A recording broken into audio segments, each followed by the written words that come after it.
Kabanata 1821. Are you even human? Ang hangin sa labas ay sumabog. Kahit na malinaw ang panahon, medyo malamig pa rin ito.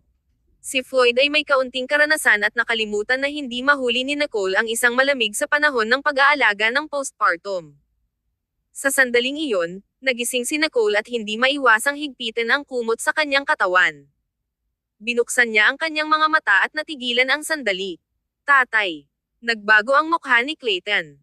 May gusto siyang sabihin ngunit pinigilan. Maingat siyang protektahan si Nicole mula sa simoy ng hangin. Gayunpaman, kung si Floyd ang siyang nagdulot ng problema kay Clayton ay hindi maglakas loob na akusahan si Floyd. Mas mainam na itago ang kanyang bibig. Nakita ni Floyd ang kanyang mahina na anak na babae at ang madilim na titig ni Clayton bago niya napagtanto na siya ay masyadong pantal. Mabilis niyang tinakpan si Nicole ng isang scarf at kumot at inutusan si Clayton, mabilis, dalhin siya sa loob. Mas mainit ito sa bahay. Hindi nagsalita si Nicole. Malugod na obligado si Clayton. Ngayon lang, natatakot silang lahat na magising si Nicole, kaya hindi naglakas loob na umalis ang driver at si Kai. Ngayon, lumabas sila ng kotse nang walang pasanin. Iniwan nila si Nicole kay Clayton. Nagpunta si Clayton sa kabilang panig ng kotse at patuloy na dinala si Nicole. Hindi sinasadyang inilagay ni Nicole ang kanyang mga braso sa kanyang leeg. Nang makita ito, ngumiti si Clayton. Kahit na sa kanyang pagkawala ng memorya, hindi tinanggihan ni Nicole si Clayton. Ipinakita nito na kahit na hindi nila kilala ang isa't isa, mamahalin pa rin niya siya. Sa sandaling iyon, ang mga yapik ni Clayton ay naging mas nakaka-relax. Sinabi na ni Kai sa lahat tungkol sa amnesia ni Nicole, ngunit hindi nila ito pinaniwalaan. Grant circled Nicole. Do you remember me? Umupo si Nicole sa sofa at itinaas ang kanyang mga talukap ng mata. Big brother, sinira ni Kai ang sobrang malaking transformer na figurine mo. Sa isang iglap, ang sala ay natahimik. Ang mga sulok ng labi ni Clayton ay may ngiti. Ang malamig na titig ni Grant ay humarap kay Kai, na nasa kabilang linya. Iniwasan ni Kai ang kanyang mga mata at sumulyap kay Nicole. Ikaw ba ay tao? Paano ka nag-snitch sa akin sa nangyari ng matagal? Mahigpit na umiling-iling si Nicole. Hindi mo ako binigyan. Halos si Kai ay hindi makahinga. Halos namatay siya dahil sa labis na pagkagalit. Siyempre, sinuhol ni Kai si Nicole nang makita niya na sinira niya ang figurine ng transformer ni Grant. Hiniling niya kay Nicole na panatilihing lihim ito upang hindi siya talunin ni Grant. Binayaran pa siya ni Kai ng magandang halaga. Binigyan niya si Nicole ng pera sa susunod na araw, ngunit ang memorya ni Nicole ay natigil sa araw bago. Kaya, hindi niya naalala ang nangyari kinabukasan. Nadama ni Kai na napakalungkot. Pagkatapos nito, tinatrato ni Grant ang bagay na tulad nito ay isang kayamanan. Ito ay tila isang regalo mula sa isang napakahalagang tao, kaya't hindi pinahintulutan ni Grant na hawakan ito. Inisip ni Kai na hindi malalaman ni Grant tungkol dito. Bilang isang resulta, inilantad siya ni Nicole. Greeted ni Kai ang kanyang ngipin at kinasusuklaman si Nicole para dito. Pagkatapos ay lumingon siya upang tumingin kay Clayton. Maaari mo bang ilayo ang asawa mo? Ngumiti si Clayton at itinaas ang kanyang mga mata upang tumingin sa kanya. Ito ay mas kaaya-aya para sa kanyang paggaling dito. Bagaman may mga propesyonal na maaaring alagaan ang sanggol, hindi nila maihahambing ang pangangasiwa ni tatay. Nang narinig ito ni Floyd, agad siyang tumanggo sa kanyang ulo. Tunay na nagsalita si Clayton sa kanyang puso. Nagtataka pa rin si Floyd kung paano niya mapapanatili si Nicole at ang sanggol. Dahil kinuha ni Clayton ang inisyatibo upang sabihin ito, Floyd did not have to be so torn anymore. Oo. Ito ay isang kritikal na panahon, kaya si Nicole at ang sanggol ay nangangailangan ng isang tao na naruroon para sa kanila. Ang mga propesyonal ay mga tagalabas pa rin at hindi maihahambing sa pamilya. Hindi sa banggitin, si Clayton ay medyo abala minsan, kaya hindi natin maiiwan silang mag-isa sa bahay. Tumanggo si Clayton nang walang mga puna. Ang mga sulok ng labi ni Kai ay twitched. Sigurado siyang nasa mabuting kalagayan ngayon, ngunit bakit sa palagay ko ay isang hakbang na mas malapit ako sa pagbugbog. Kabanata 1822. Pagpapakita. Malamig na sumimangot si Grant. Siya ay may isang partikular na ngiti habang nagsumite siya ng babalang pagtingin kay Kai. Mabuti na alam mo. Nakaramdam ng kasalanan si Kai. Big Brother, napakatagal na. Ito ay isang figurine lamang, kaya huwag patuloy na hawakan ang isang sama ng loob laban sa akin. Bumagsak ang mga mata ni Grant. Ang kanyang tono ay nabigo at mabigat. Iyon lamang ang regalo na ibinigay sa akin ni Aida bago siya umalis sa bansa. Itinuring ko ito tulad ng isang kayamanan, ngunit sinira mo ito. Sa panahong iyon, nakipag-break si Aida kay Grant. Nakakakuha lamang si Grant dahil sa Reg along iyon, ngunit nasira ito. Hinanap ni Grant ang buong bahay at hindi mahanap kung nasaan. Ito ay naging Kai. Ang nakakainis na douchebag na ito. Si Kai ay walang tigil na nagtago sa likuran ni Floyd. Talagang hindi siya makatayo sa mga mata ng gustong pumatay na si Grant. Tumawa si Nicole na parang walang mali. Bigla, narinig niya ang tiyak ng baby na nagmula sa itaas. Bigla siyang nagyelo at may naisip. Maaari ba itong maging sanggol niya? Sa sandaling narinig ni Floyd ang pag-iyak ng sanggol, agad siyang tumayo at tumakbo sa itaas. Sa isang sulyap ng isang mata, wala na si Floyd. Tinikom ni Grant ang kanyang mga labi. Si tatay ay kasangkot sa sanggol. Ito ang kanyang pinakadakilang kasiyahan maliban sa pangingisda. Natatawa si Kai. Big Brother, bakit hindi mo dinala ang iyong anak na lalaki dito? Masarap para sa mga sanggol na pagsamahin ang bawat isa. Tinitigan siya ni Grant. Ang katawan ni Aida ay mabagal na makabawi, kaya kailangan niyang mabawi sa kapayapaan. Hindi siya makaya upang makibahagi sa sanggol, kaya wala tayong pagpipilian kundi ang pag-aalaga sa kanya sa aking sarili. Sa kabutihang palad, si Floyd ay hindi isang hindi makatwirang tao. Si Floyd ay walang lakas upang magnakaw ng anak ni Grant. Gusto pa ring sabihin ni Kai, ngunit bumaba na si Floyd. Dinadala ni Floyd ang sanggol na umiiyak pa rin. Halos nakalimutan ko na. Kayo ay hindi pa nakikita ang iyong sanggol. Tinutukoy ni Floyd sina Clayton at Nicole. Ilang sandali, nagyelo si Nicole. Ito ay may katuturan para sa kanya na hindi nakita ang sanggol. Bakit hindi pa nakita ni Clayton ang kanilang sanggol? Tumingin si Nicole kay Clayton, na tinikom ang kanyang mga labi at ilang hakbang pasulong. Salamat, tatay. Clayton had accompanied Nicole to parenting classes, kaya't ang paraan ng pagdala niya sa sanggol ay napakahusay. Pinalaki din niya si Lil Michael, kaya may karanasan siya sa pagiging isang ama. Nasiyahan si Floyd. He then looked at Nicole with an expectant face. Huwag ka lang umupo dyan. Halika at hawakan mo siya. Nadama ng isang maliit na natakot si Nicole. Pagkatapos ay ibinigay ni Clayton ang bata ng malumanay. Medyo nasobrahan siya sandali. Ito ay napakapatas, malambot, at maliit. Sa unang sulyap, ang mga tampok ng sanggol ay maganda, lalo na ang kanyang malalaking mata na tila malinaw. Hindi mapigilan ni Nicole ngunit maramdaman ang kanyang puso. Inunat niya ang kanyang kamay, at inilagay ni Clayton ang maliit na bundle sa kanyang mga braso. Agad na naging tense si Nicole habang hinahawakan niya ng mabuti ang sanggol, natatakot na iiyak ang sanggol. Gayunpaman, ang sanggol ay mahusay na kumilos at hindi umiyak. Kumurap siya at nakita ang pag-grin ng sanggol at dumura ng mga bula.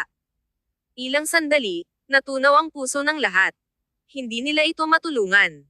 Ito ang sanggol ni Nicole. Bagaman walang impresyon si Nicole ng sanggol, nagkaroon siya ng isang hindi maipaliwanag na pakiramdam ng pagmamahal para sa baby out of motherly instincts.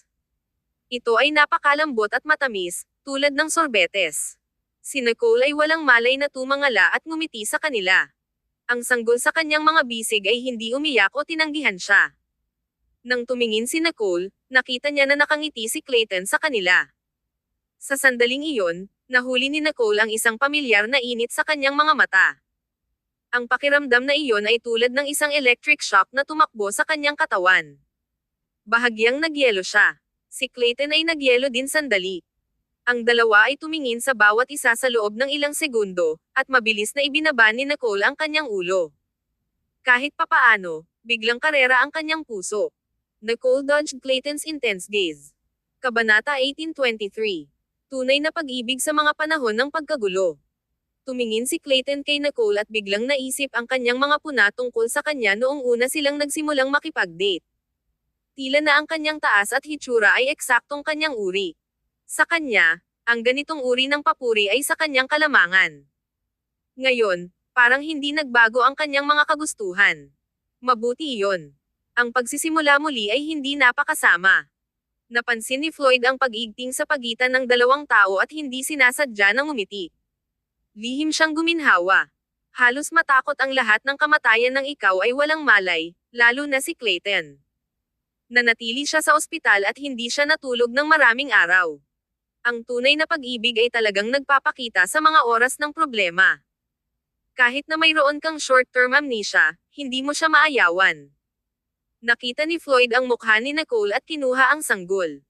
Tumingin si Nicole kay Clayton, at pagkatapos ay kay Floyd. Tinikom niya ang labi niya at hindi gumawa ng ingay. Ngumiti si Clayton. Tatay, huwag kang mag-alala. Ang memorya ni Nicole ay mababawi sa lalong madaling panahon.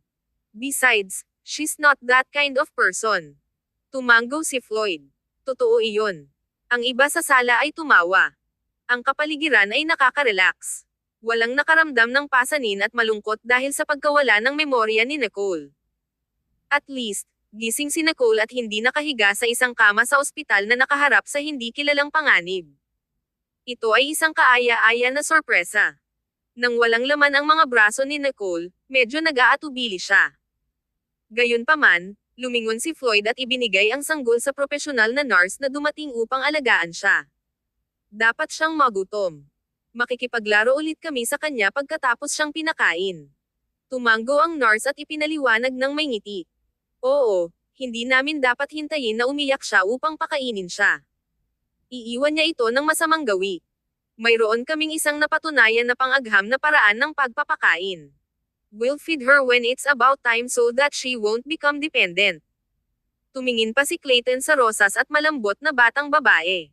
Mas kaibig-ibig siya kaysa kay Lil Michael. Talagang nais niyang hawakan siya ng kaunti, ngunit nakaramdam siya ng kasalanan. Pagkatapos ng lahat, wala siyang pakialam sa kanya mula nang siya ay ipinanganak. Sa halip, si Floyd ang naging abala sa pag-aalaga sa kanya. Noong nakaraan, pinili ni Nicole at Clayton ang isang sentro ng pangangalaga sa postpartum para sa propesyonal na serbisyo. Gayunpaman, hindi na nila kailangang pumunta doon. Personal na inupahan ni Floyd ang mga nannies at maid na ito. Walang sasabihin si Clayton sa pag-aayos na ito. Bumantong hininga siya at tumingin siya kay Nicole. Nakatingin siya sa direksyon ng sanggol na may ilang pananabik. Gayunpaman, tila nahihiya si Nicole na sabihin. Tinapik ni Floyd ang balikat ni Clayton at tiningnan siya. Dalhin mo siya sa itaas upang magpahinga. Dapat ka ring magpahinga. Bumalik ka kapag oras na upang kumain. Walang mga tagalabas ngayon, at pamilya tayo, kaya huwag maging estranghero. Nag-atubiling si Clayton ng ilang segundo. Oo naman, pasensya na sa pag-abala sa iyo, tatay. Tumango si Floyd at wala nang sinabi. Pagkatapos ay tumingin siya kay Kai. Kunin ang mga bagay ng iyong kapatid sa itaas at tanungin si Julie kung nais niyang pumunta para sa hapunan. Nagkibit balikat si Kai at naglakad gamit ang mga bag. Papunta na siya. Sa palagay ko ay pupunta siya rito ng matagal. Madaling nagpunta ang butler upang mag-order ng kusina upang simulan ang pagluluto. Naglakad si Clayton sa tabi ni Nicole. Si Nicole ay malapit nang tumayo at umakyat sa itaas nang dalhin siya ni Clayton. Ang kanyang mainit at nakakapreskong amoy ay hindi sa lahat ng irritating at nakakagulat na maganda. Hindi ka dapat ilipat. Dahil lumabas ka lang sa ospital, dapat kang maglakad ng mas kaunti. Nagsalita si Clayton sa isang mababang tinig na nakapapawi at malinaw. Si Nicole ay hindi nagpupumilit at masunurin na pinayagan siyang dalhin siya. Ito ay isang kakaibang pakiramdam, ngunit hindi siya nakaramdam ng pagtanggi. Lihim na sumulyap si Nicole sa gwapong profile ng Clayton na may isang pait na panga. Ang kanyang tulay ng ilong ay tuwid at mataas, at ang kanyang mga tampok ay maganda. Mukha siyang mainit, malinis cut, at marangal. Naisip niya, mukhang may magandang mata ako. Kabanata 1824. Nabigo ako. Dinala ni Clayton si Nicole sa kanyang silid. Si Clayton ay nanirahan din sa mansyon ng Stanton, kaya natural na pamilyar siya sa lugar na ito. Inilagay na ni Kai ang mga bag sa gilid. Malinis ang silid ni Nicole at may likas na samyo na nagustuhan ni Nicole. Inilagay ni Clayton si Nicole sa kama at tinakpan siya ng quilt. Tinikom niya ang labi niya at nagsalita. Gutom ka ba? Umiling-iling si Nicole. Tanong ni Clayton, okay ka ba? Hindi ka komportable. Umiling-iling si Nicole. Ibinaba ni Clayton ang kanyang ulo ng ilang pagkabigo at nagbuntong hininga sa isang mababang tinig. Mayroon ka bang sasabihin sa akin? Kung hindi man, hindi ko alam kung ano ang dapat kong gawin. Nagtataka si Clayton kung pipiliin pa rin siya ni Nicole kung nagsimula silang muli. Ang kanyang kumpiyansa ay batay sa gusto niya. Kumurap si Nicole at tumingin sa kanya. Paano tayo nagkita? Tiningnan siya ni Clayton na may madilim na titig. Ibinaba ni Nicole ang kanyang ulo at nagbuntong hininga. Alam ko na pansamantalang pagkawala ng memorya, ngunit wala akong maalala. Ang mga mata ni Clayton ay lumambot ng kaunti. Hinaplos niya ang kanyang buhok, at banayad ang boses niya. Ito ay normal para sa iyo na maging isang maliit na pagkagalit ngayon, ngunit ang lahat ng ito ay totoo. Kahit na medyo malungkot ako na hindi mo ako naaalala, it's not necessarily a bad thing if we can forget about the bad past. Masamang nakaraan. Hindi naintindihan ni Nicole. Si Nicole ay lumaki ng madali. Lahat ay maayos na paglalayag, kaya paano siya magkakaroon ng masamang nakaraan? Natigilan si Clayton, at agad niyang ipinagpatuloy ang kanyang ngiti. Ito ay walang sulit na banggitin. Hindi mo ba nais malaman kung paano tayo nagkakilala? Binago ni Clayton ang paksa. Talagang hindi niya nais na marinig ni Nicole ang pangalang, Eric Ferguson, muli. Kung maaari, nais ni Clayton na makalimutan ni Nicole ang tungkol sa taong iyon. Kung hindi man, kailangang dumaan si Nicole sa sakit sa ibang oras at alalahanin kung paano siya nagdusa. Ito ay masyadong malupit. Ang mga mata ni Nicole ay naiilawan, at tumanggo siya. She was not someone who would go head over heels in love. Marami siyang nakilala sa kanyang buhay, kaya ang taong ito ay hindi dapat maging simple kung handa siyang pakasalan siya. At least, hindi lamang ito dahil ang gwapo ng taong ito. Si Clayton ay inigsian ang kwento habang dahan-daang sinabi sa kanya kung paano sila nagkakilala. Ang kanyang tinig ay nakapapawi at kaakit-akit, na ginawa ni Nicole na nahuhulog sa isang sandali. Nilaktawan niya ang bahagi tungkol kay Eric at sinabi sa kanya ang tungkol sa kanilang sitwasyon. Ang sikat ng araw sa labas ay mainit. Kahit na ang hangin sa loob ay mainit-init. Tumingin si Nicole kay Clayton. Kahit papaano, ang eksaktong eksenang ito ay lumitaw sa kanyang isipan. Nag-overlay ito sa lalaki sa harap niya. Hindi siya nagsinungaling sa kanya. Ito rin siya dati, at ngayon, ito pa rin siya. Nang natapos ni Clayton ang kanyang kwento, ang mga sulok ng kanyang mga labi ay may hawak na isang maliwanag na ngiti na nagpakita ng kaligayahan na naramdaman niya ng malalim sa kanyang puso. Ito ay hindi maaaring maitago.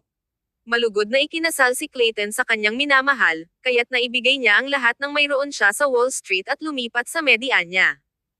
Hindi rin niya pinansin na kailangan niyang simulan muli ang lahat sa isang hindi pamilyar na lugar na walang mga kamag-anak.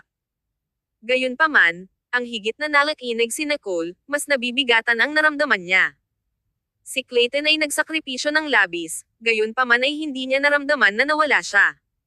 Bigla siyang naramdaman tulad ng isang scumbag na ginagamot si Clayton like a replacement. Nakikita ng kanyang komplikadong titig, wala nang sinabi si Clayton. Tinitigan lang niya siya ng mabuti. Mayroon bang ibang nais mong tanungin? Hindi nagsinungaling si Clayton kay Nicole. Itinapon lamang niya ang bahagi tungkol kay Eric. Hindi ito naging maliit. Ito ay higit sa lahat dahil si Eric ay hindi nagawa ng anumang mabuti kay Nicole. Kung sinabi ni Clayton kay Nicole tungkol kay Eric, parang siya ay nag-snitch tungkol kay Eric. Ito ay masyadong hindi natukoy. Hindi sinasadya ni Nicole na hawakan ang mukha ni Clayton. Clayton froze for a moment. Kabanata 1825. Mahal ba niya ako? Nang matugunan ang mga mata ng dalawang tao, ang paraan ng mga mata ni Clayton ay naglalaman ng isang smile na biglang sumunog sa puso ni Nicole. Mabilis na inalis ni Nicole ang kanyang kamay at iniwasan ang kanyang tingin. Ang paraan ng pag-dodge niya ay nagpalalim ang ngiti ni Clayton. Di nagtagal, pumasok ang dalaga kasama ang sanggol sa kanyang mga braso at nagsalita ng may ngiti. Miss, ang chairman sinabi na dapat kang maglaan ng mas maraming oras sa sanggol kapag hindi siya gumagawa ng isang pag-aalsa upang makagawa ka ng isang mas malakas na bono. Ibinigay ng dalaga ang sanggol kay Clayton.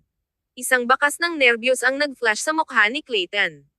Bagaman maingat niyang dinala ang kanyang anak na babae, malinaw naman na hindi siya nakaka-relax tulad ngayon. Tumingin siya sa sanggol na may malalaking mata at hindi maiwasang ngumiti.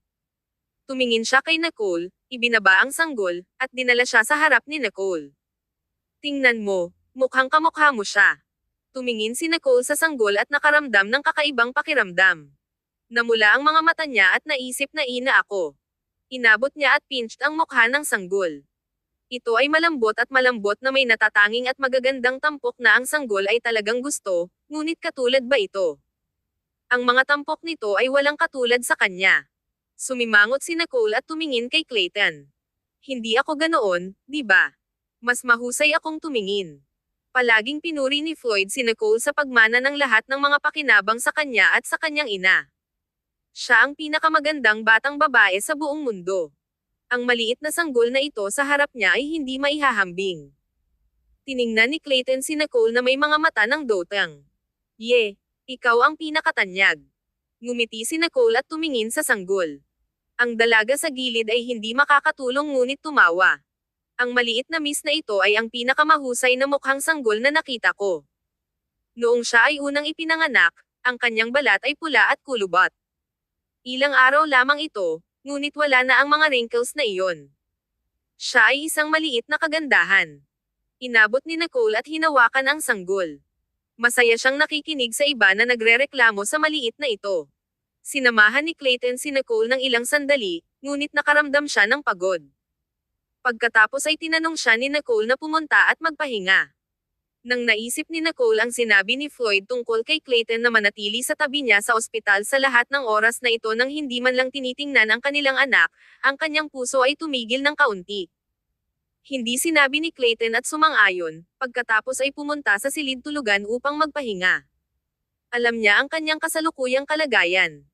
Noong nakaraan, hindi siya makatulog ng maayos dahil nag-aalala siya kay Nicole. Ngayon, kailangan talaga niyang magpahinga.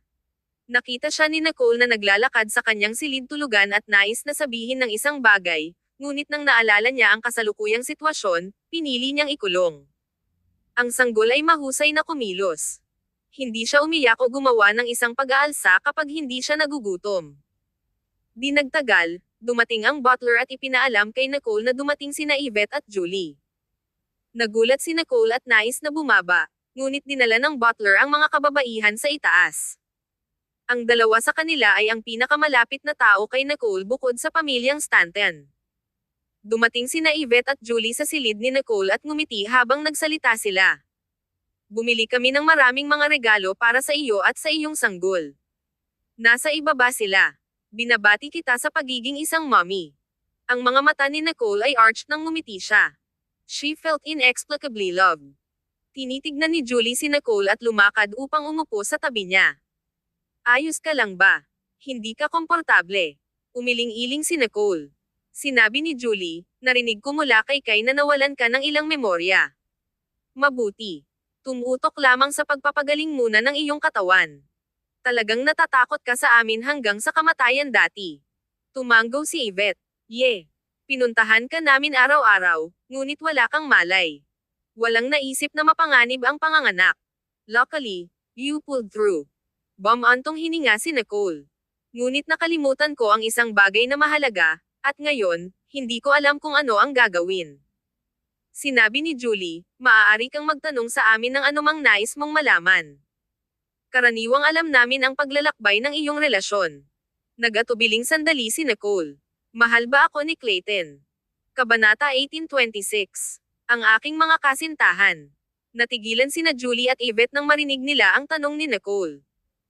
Bagaman naramdaman ni Nicole ang init na ito sa paraan ng pagtrato sa kanya ni Clayton, hindi niya tiyak.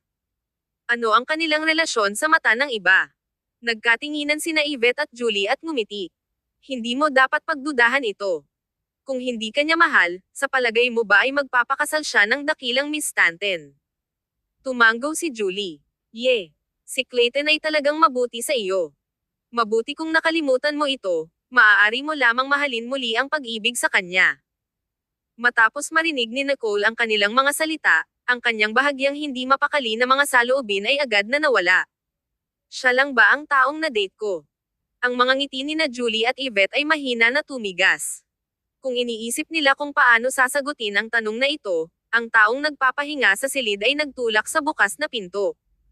Natulog sandali si Clayton, kaya't mukhang antok at medyo tamad. Pinakawalan niya ang kwelyo habang naglalakad palabas. Magalang siyang tiningnan ang tatlong kababaihan sa sala, ngumiti, lumakad, at hinaplos ang buhok ni Nicole. Huwag mag-overexert sa iyong sarili. Kukunin ko si Ginoong Anderson na magdala ng ilang mga dessert para sa iyong mga kababaihan. Pupunta ako sa opisina. Tawagan mo ako kung mayroong anumang bagay. Nakita ng lahat ang eksenang ito, at pinigilan ni Yvette ang mga salitang nais niyang sabihin kanina. Ito ay mas mahusay na hindi banggitin ang lahat ng mga iskandalo na si Nicole ay kasama ng mga batang aktor at ang kanyang dating pakikipagtagpo kasama si Eric Ferguson. Mabuti na hindi maalala ni Nicole. Kahit na naalala niya, hindi ito magbabago ng isang bagay. Kaya, maaari rin nilang hayaang mabuhay si Nicole ng ilang higit pang mga araw na walang malasakit. Tumango si Nicole sa bewilderment. Si Clayton ay kontento na nakatanim ng isang halik sa kanyang noo, pagkatapos ay tumango sa dalawang iba pang mga kababaihan at umalis. Matapos umalis si Clayton, huminga si Nicole ng isang buntong hininga at hinimok sina Yvette at Julie. Sige na, sabihin mo sa akin. Mayroon ba akong ibang mga kasintahan? Tumingin si Julie kay Nicole nang walang pagsasalita at tumingin sa malayo. Tahimik si Yvette. Nais mo. Hindi ka pa ba nasiyahan kay Clayton? Tumango si Julie. At least, sa kanilang bilog, walang mas mahusay na mga kondisyon kaysa kay Clayton. Para kay Nicole, si Clayton ay nasa kawalan dito, ngunit walang ibang nangahas na maliitin siya. Ang mga sulok ng bibig ni Nicole ay twitched habang naisip niya, sa palagay ko mabuti din iyon. Gayunpaman, hindi ako masyadong maraming emosyonal na mga entanglement na hindi ko nais na harapin ng labis. Nanatili sina Julie at Yvette para sa hapunan bago sila umalis. Si Julie ay mayroon pa ring trabaho na dapat gawin, kaya't pinauwi siya ni Kai at iginiit na manatili sa kanya. Bagaman pinalabas si Nicole mula sa ospital, wala pa rin siya sa tamang estado upang bumalik sa trabaho para sa oras. Kailangang alagaan ni Grant si Aida at ang sanggol, upang hindi niya mailihis ang kanyang enerhiya sa ibang lugar. Kaya, maaari lamang silang umasa kay Kai upang pamahalaan ang mga gawain sa kumpanya. Inihiwalay ni Clayton ang maraming bagay sa panahong ito. Nalutas ng katulong ni Clayton ang lahat na kaya niya at iwanan ang mga hindi niya malulutas kay Clayton. Dahil pinalabas si Nicole, binombo si Clayton ng mga tawag mula sa kanyang katulong, kaya walang pagpipilian si Clayton kundi pumunta sa opisina. Nabuhay si Nicole ng isang napakanakapagpapalusog na buhay sa bahay. Sa isang sulyap ng isang mata, lumipas ang isang buwan. Inalagaan ni Floyd ang sanggol ni Nicole ng personal. Kailangan lang ni Nicole na mag-ekstrang oras upang makipaglaro sa kanyang anak. Malaya siya sa natitirang oras. Nadama ni Nicole na nababato mula sa pag-ubos ng masyadong maraming oras sa bahay. Kaya, hiniling niya kay Kai na ilabas siya. Dinala ni Kai si Nicole nang pumunta siya sa opisina. Nanatili doon si Nicole doon, ngunit nababato siya, kaya nagpunta siya sa isang kalapit na mall sa kanyang sarili. Siya ay naglalakad sa paligid ng walang layunin nang ang mga 12 ng mga bodyguard na nakasuot ng itim ay nagmula sa hindi kalayuan. Nakapalibot sila sa isang taong may mataas na katayuan. Hindi dinala ni Nicole ang sinumang kasama niya at nagulat sa malaking kaguluhan na ito.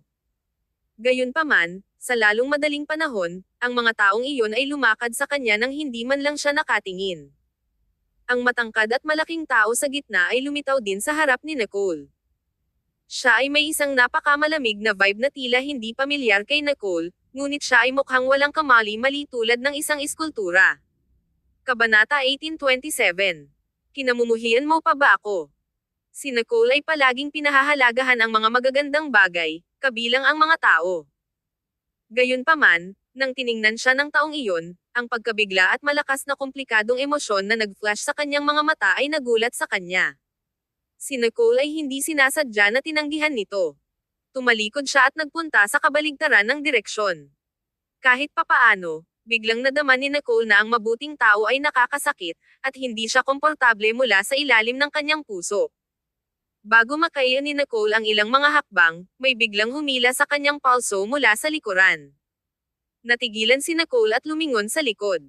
Ito ang lalaking iyon. Nicole, ikaw talaga. Ako. Mabilis na tinanggal ni Nicole mula sa pagkakahawak. Malamig ang ugali niya. Sino ka? Hindi niya alam kung sino siya. Kahit na ginawa niya dati, nawala na ang memorya niya. Nakakainis talaga ang pag-uugali niya. Naging mapatla ang mukha ng lalaki. Ang kanyang katawan ay agad na naging tense, at ang kanyang mga mata nang tumingin siya sa kanya ay nagnanais at nagsisisi. Para bang ang malakas na emosyon ay pinigilan niya agad na umapaw ng sandali na nakita niya sa kanya. The person behind the man caught up to him. Mr. Ferguson, magiging huli na tayo para sa pagpupulong. Miss Stanton. Ang taong iyon na dumating lamang ay nakakita ng kanilang dalawa na nakatitig sa isa't isa at biglang may kakaibang hitsura sa kanyang mukha na hindi mailalarawan. Sumimangot si Nicole at tumingin sa ibang lalaki. Hindi rin niya siya kilala. Medyo ikinalulungkot niyang lumalabas mag-isa. Sumimangot si Nicole at ayaw makipag-usap sa kanila. Tumalikod na lang siya at umalis. Ang tinig ng lalaki ay mahiwaga habang tinawag niya ang kanyang pangalan. Nicole, kinamumuhian mo pa ba ako? Nawala siya sa kanyang mundo ng nais niya. Araw-araw, siya ay pinahihirapan ng nakaraan at ang kanyang pagsisisi. Talagang naramdaman niya ang sakit at pagpapahirap sa kanyang kawalan sa kanyang buhay. Ang ganitong uri ng sakit ay hindi nabawasan habang nagpapatuloy ang oras. Sa halip, ito ay naging mas malalim at hindi malilimutan. Pinakawalan niya siya, ngunit hindi niya ito malilimutan. Tiningnan siya ni Nicole na may isang walang malasakit na mukha na hindi ang kaunting paglipat, na parang nakatingin siya sa isang estranghero. Ang kanyang tono ay bahagyang walang tiyaga tulad ng sinabi niya, "Ano sa palagay mo?" Bagaman ganap na nakalimutan niya ang tungkol sa lalaki sa harap niya, ang uri ng pakiramdam na dinala ng taong ito ay kakilakilabot. Nakaramdam siya ng walang malasakit at tinanggihan ito. Nais lamang niyang makakuha ng malayo sa kanya hanggat maaari. Ang tao ay nagyelo para sa isang segundo marahil dahil naririnig niya ang kawalang interes sa tono ni Nicole. Iyon ay nang kinuha ni Nicole ang pagkakataon na lumingon at umalis ng walang pag-aalangan. Si Eric Ferguson ay subconsciously itinaas ang kanyang paa upang habulin si Nicole, ngunit pinigilan siya ni Mitchell, na nasa likuran niya.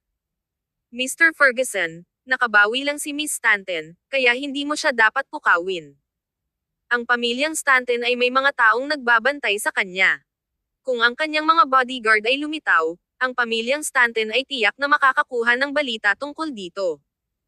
Pagkatapos nito, hindi magiging mabuti para kay Eric mula nang masira niya ang kanyang pangako at bumalik sa media niya.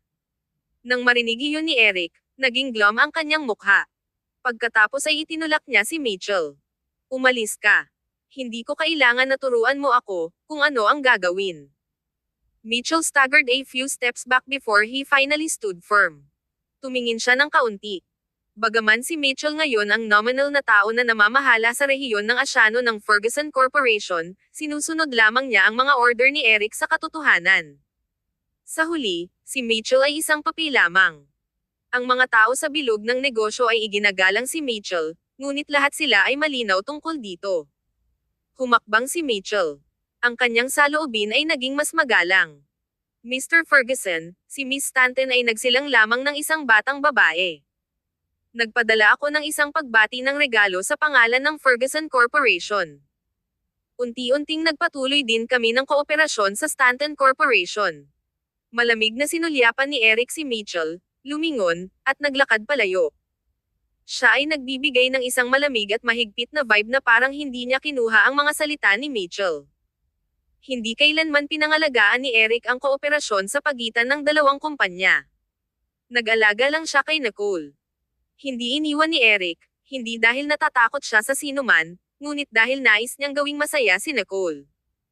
Gayunpaman, nang naisip niya ang malamig na hitsura sa mga mata ni Nicole ngayon, naramdaman niyang bukas ang kanyang puso. Nang umalis si Eric sa mall at bumaba sa hagdan, halos makulong siya dahil blanko ang isip niya. Napakadilim ng mukha ni Eric nang sumakay siya sa kotse. Umupo si Mitchell sa upuan ng pasahero at tinikom ang kanyang mga labi. Tumanggi ang pamilyang Stanton na tanggapin ang regalo na hiniling mo sa akin na ipadala, idinagdag ito sa mga pagbati ng mga regalo mula sa kumpanya. Si Miss Stanton ay nasa isang pagkawala ng malay pagkatapos ng panganganak dahil sa labis na donasyon ng dugo noong nakaraan. Kahit na pinamamahalaang niyang magising, nakalimutan niya ang tungkol sa lahat na may kaugnayan sa iyo. Kabanata 1828. Nakalimutan niya ako. After Mitchell ang kanyang pangungusap, ang kotse ay huminto sa isang hindi inaasahan at malamig na katahimikan. Ang mukha ni Eric ay mapatla at glum. Ang mga emosyon sa kanyang mga mata ay madilim at komplikado. Pale ang labi niya. Pagkaraan ng mahabang panahon, sinabi ni Eric sa isang mabagsik na tinig, nakalimutan niya ako. Biglang nakaramdam si Eric ng isang matalim na sakit sa kanyang puso, na parang isang blunt na kutsilyo ang nakakita sa kanyang laman. Ilang sandali, ang dugo sa kanyang katawan ay tila nag-freeze. Ang kanyang katawan ay naging matigas at manhid, at ang sakit sa kanyang puso ay labis na labis. Naalala niya ang paraan ng pagkilala nila sa mall ngayon. Ang malamig na tingin at saloobin ni Nicole ay tila hindi pa siya tumawid sa mga landas kasama si Eric dati. Nasisiyahan lang siya sa kanyang buhay. Ngunit ano ang tungkol kay Eric? Ang tanging bagay na naiwan niya ay walang katapusang pagsisisi at sama ng loob.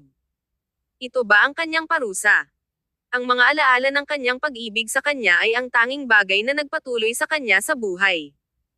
Kahit na ang lahat ay napunta sa wala, kahit papaano ay hindi niya sinasadyang nakuha ang lahat ng kanyang pag-ibig. Ngayon, walang naiwan. Ito ay tumagal ng mahabang panahon para kumalma si Eric nang tumingin sa kanya si Nicole at sinabing, ano sa palagay mo? Ngayon lang, hindi niya masabi na nakalimutan niya siya. Para bang inaasahan niya ang kanyang kawalang interes at kawalang kilos. Ito ay naging hindi niya nakilala. Sumandal si Eric. Ang kanyang katawan ay nai-immersed sa mga anino dahil hindi lang siya maaaring lumabas mula sa kanyang nalulumbay na kalagayan. Ano sa palagay mo? Ang mga salitang ito ay tulad ng isang sumpa na nagpapahirap sa kanya. Siyempre, alam ni Eric na hindi siya patatawarin ni Nicole. Inaasahan lang niya ang kanyang kabaitan at kabutihang loob. Kaya, nang marinig ni Eric na walang malay si Nicole, he could not resist flying back using work as an excuse. Nang makilala ni Eric si Nicole, binati siya ng isang kawalan ng laman at sakit. Tanging siya ay maaaring makaramdam. Matagal nang nawala ang nakaraan, at hindi na umiiral si Eric sa buhay ni Nicole. Napakahusay ng langit sa pagpapahirap sa kanya. Hindi nila binigyan siya ng kaunting pagkakataon. Si Mitchell at ang driver ay hindi naglakas loob na abalahin si Eric, na nasa ganitong kalagayan. Tahimik na nahihirapan si Eric, at nasa masamang estado siya. Nag-aalala si Mitchell. Orihinal na naisip niya na si Eric ay magkakaroon ng isang mas mahusay na oras sa ibang bansa dahil hindi niya makita sina Nicole at Clayton. Gayunpaman, si Eric ay hindi mukhang mas mabuti. Si Eric ay maaari lamang magwalo sa panghihinayang. Kung hindi gaanong nakakasama si Eric kay Nicole, hindi siya maiiwan ng walang pagkakataon. Ngayon, mapapanood lamang niya sina Nicole at Clayton na mabuhay ng maligaya kailanman. Ngayon, kahit na nakalimutan ni Nicole ang tungkol sa kanya. Sa ganitong paraan, maaaring pakiramdam ni Eric na gumuho ang kanyang buhay. Drive. Nag-utos si Eric sa isang mabagsik na tinig. Ang driver at Mitchell ay sumulyap sa bawat isa. Sinimulan kaagad ng driver ang kotse. Sinulyapan ni Mitchell ang oras. Mr. Ferguson, ang pagpupulong ay dapat na natapos na ngayon. Panahon na para sa piging, kaya pupunta tayo doon ng diretsyo. Tumingin si Eric sa bintana nang walang sinasabi. Bumantong hininga si Mitchell at tumango sa driver. Kilala ni Mitchell si Eric. Walang ibig sabihin ng rebuttal na sumang-ayon siya. Ang piging sa negosyo na ito ay may mataas na pamantayan. Lahat ng mga dignitaryo sa mga mundo ng politika at negosyo ay naruroon. Ang sektor ng politika ay nais na mag-kickstart ng isang bagong pag-ikot ng pagpaplano sa lungsod. Kaya, kailangan nila ang suporta at pakikilahok ng sektor ng negosyo. Matapos ang pulong, ang lahat ay dinala sa isang piging sa tabi ng pintuan.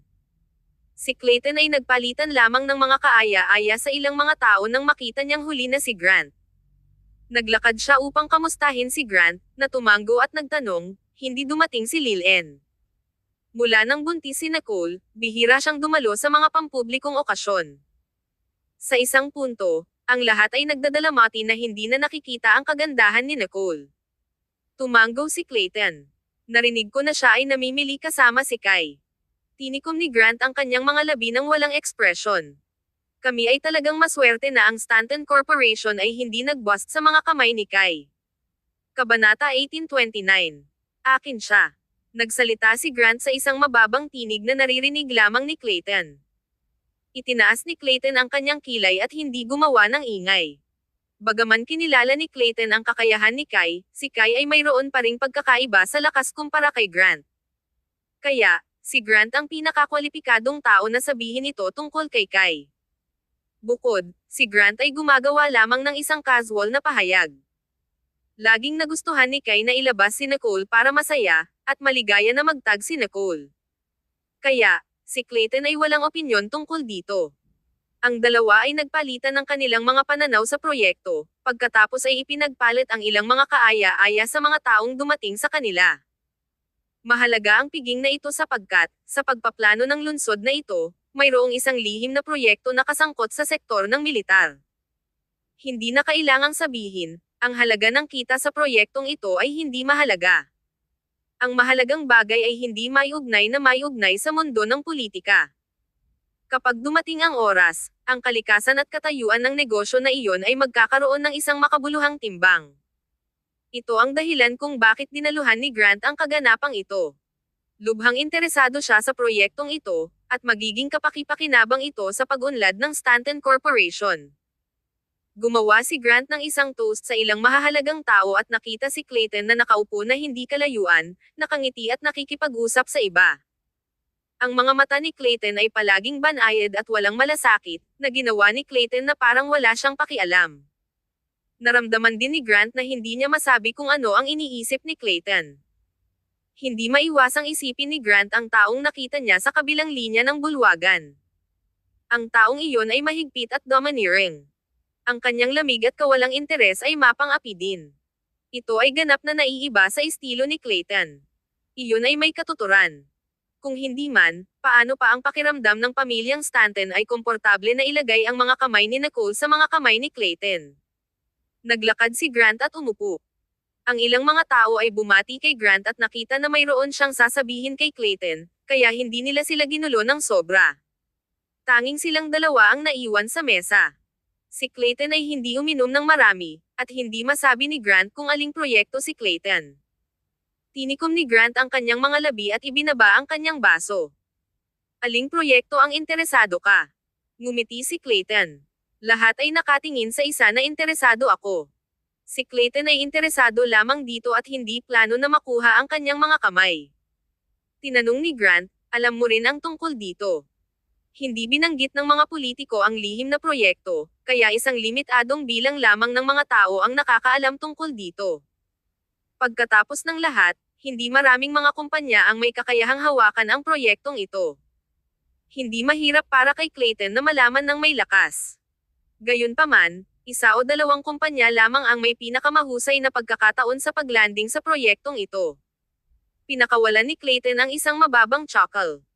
Ang kanyang mga mata ay lax tulad ng sinabi niya, kaya paano kung alam ko? Ang aking background ay masyadong komplikado dahil mayroon akong labis na pakikipag-ugnay sa mga dayuhang bansa.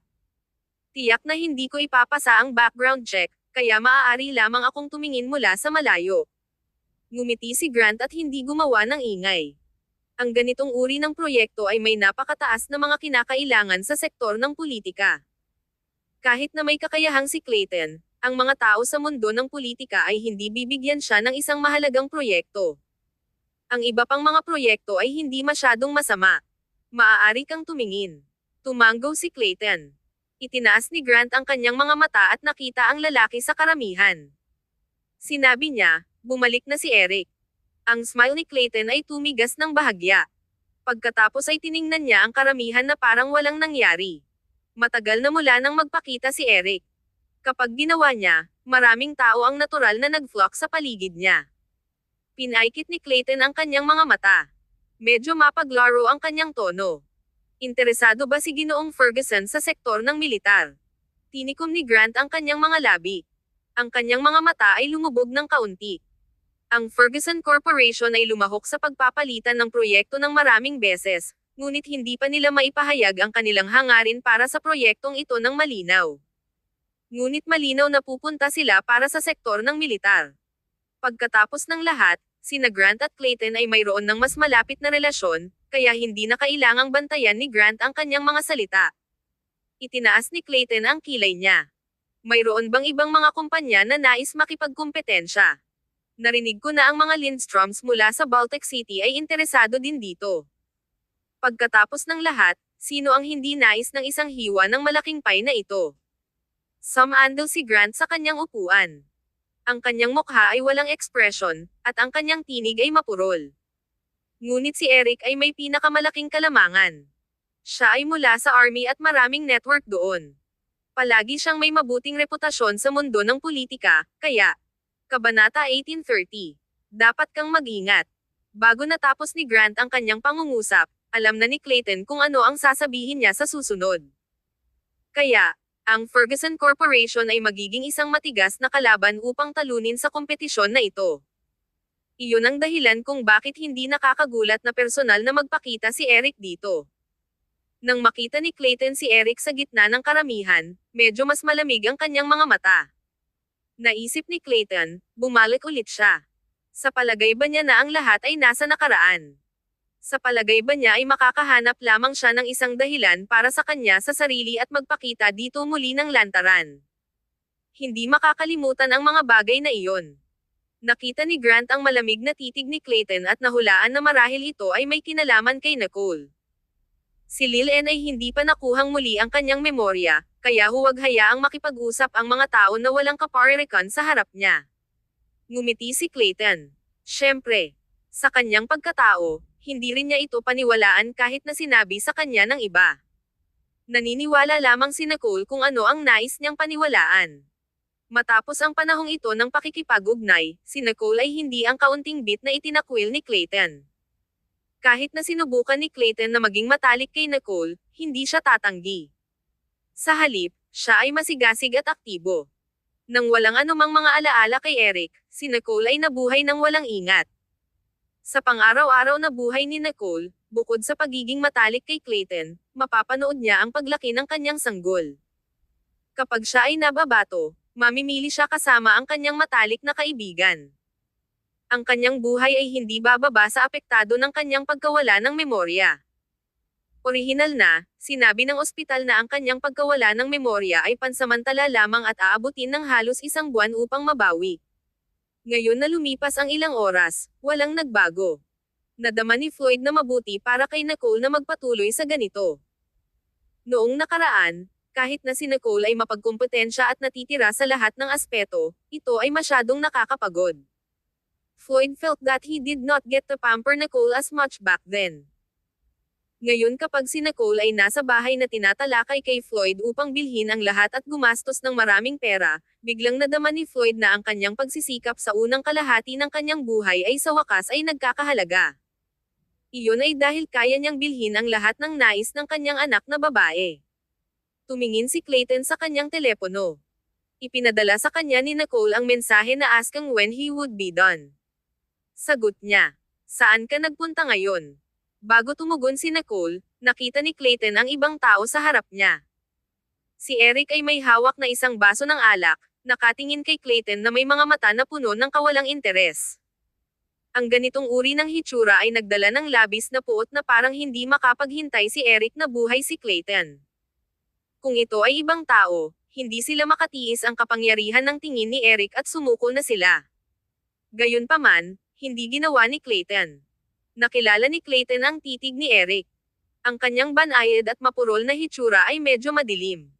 Si Clayton ay nagkaroon pa ng malabong ngiti sa kanyang mukha at hindi nawala kay Eric ng kaunti. Walang nawala sa banayad na paligsahan na ito. Pinanood ni Grant mula sa mga gilid at lihim na nadama na ang kasalukuyang Clayton ay hindi banayad at doting asawa na ipinakita niya sa harap ni Nicole. Kung si Clayton ay makikipagkumpetensya kay Eric, maaaring hindi siya mawala. Ang una upang magsalita ay si Eric. Matagal na, Mr. Sloan. Itinaas ni Clayton ang kanyang kilay, hindi siya tumayo at mukhang napaka-relax at nakikilala. It's been a while. Kumusta ang hangin sa ibang bansa, Mr. Ferguson? Ang mukha ni Eric ay lumubog ng bahagya, at ang kanyang mga mata ay naging mas malamig. Inilagay niya ng walang tigil ang kanyang mga labi. Nakita ko si Nicole sa shopping na nag-iisa ngayon. Mukhang hindi rin siya makakilos tulad ng dati. Mr. Sloan, kailangan mong mag-ingat. Tumigil ng bahagya si Grant at nakita na ang mukha ni Clayton ay tumigas sa isang iglap. Di nagtagal, nakuhang muli ni Clayton ang kanyang pag-iingat. Mr. Ferguson, salamat sa paalalahanan ako na alagaan ang aking asawa. Siya ang aking babae, kaya ang mga taong daydream ang dapat mag-ingat. Ang dalawang tao ay tit for tat sa kanilang mga salita, nang walang kaunting hangarin na mapanatili ang mababaw na pagkakaisa. Nasa loob sila. Tinikom ni Grant ang kanyang mga labi, kinuha ang baso sa kanyang kamay, at sinabi sa isang magaan na tinig, Mr. Ferguson, ipakikilala mo ba ako kay Ginoong Jensen? Si Ginoong Jensen ang tunay na tao na namamahala sa proyektong militar. Inalis ni Eric ang kanyang tingin, tumingin kay Grant, at tumango, syempre. Kabanata 1831. Protektahan siya. Kahit nawala si Eric, may mga paraan para makilala ni Grant si Ginoong Jensen. Ang dalawang kumpanya ay nakipagkumpetensya para sa proyektong ito, at hindi pa rin alam kung sino ang magiging nagwagi. Malinaw na pinaghiwalay nila ang negosyo at personal na gawain. Desidido si Eric na manalo sa proyektong ito. Nang pumasok siya sa pintuan, ang ilan sa mga taong nag-iisip tungkol sa proyekto ay sumuko na. Gayunpaman, hindi si Grant. Ang Stanton Corporation ay hindi mawawala sa Ferguson Corporation sa mga tuntunin ng lakas at reputasyon na si Grant ay tumayo, sumulyap kay Clayton, tumango, at pagkatapos ay sinundan si Eric na umalis. Sinabi lamang niya ito upang mapagan ang pag-igting sa pagitan ni Clayton at Eric.